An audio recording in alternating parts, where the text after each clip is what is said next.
It looks like my work is really easy. It looks like she just does this line, and then she just sort of fills it up with color, and that's all. But it's a lot more than that, because I have to get the lines just right. And if you see a piece where I just have the lines and haven't put in color yet, you'll see that there's a lot of erasing. And there's something really special about all these mountains and all those curves, and they've really inspired my work a lot. All these things in the studio have those kinds of curves, whether they're children or golf courses or what. I'm trying to create energy in the lines. So the lines are not just tree branches, but they can also maybe be the definition of a hill as well as a branch on a tree, or the river, or a bush. I start off with sometimes complementary colors, colors that you would not expect to be in the hills or underneath the green, and then I build and build and build and build. So I get sometimes between 5 and 20 different layers of color.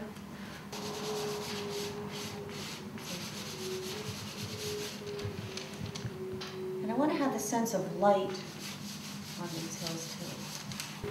And I just love the way colors work next to each other. And I might still have to tweak it a little bit. And then I might want to add a little bit of green to this thing down here, which you might not expect green and pink. If I want to dull a color down, I don't always use just gray. In fact, I rarely use gray unless I want it for these kinds of trees. These trees are from another image.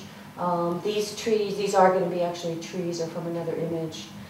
I combine different views to get the right essence. I like to work in pastels because I can layer the color, and I can layer it until it's just right. Sometimes it's just right after 5 layers, and I like it because it's quick. I can actually do these pieces. I always have several going on at once, but I can probably do them in about 3 hours or so. It doesn't take a lot of time. I also like the softness of it. I love rubbing it. It's very textural. And then I put pencil lines around it because it can be fuzzy. And the pencil, I think, adds the gesture and the edges and the focus and the shapes. I'm really interested in line, color, and shapes. When I was at Cranbrook Academy of Art, we took no classes. We just worked in the studio.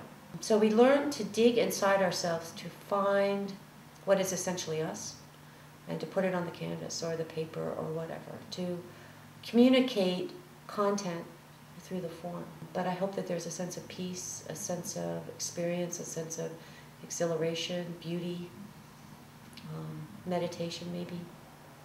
That's what I hope is there. I think my only frustration in being on the tour is that I cannot go out and see all the artworks that are on tour. Columbus Day weekend, it's always Columbus Day weekend, Saturday and Sunday from 10 to 5, I believe, are the usual hours.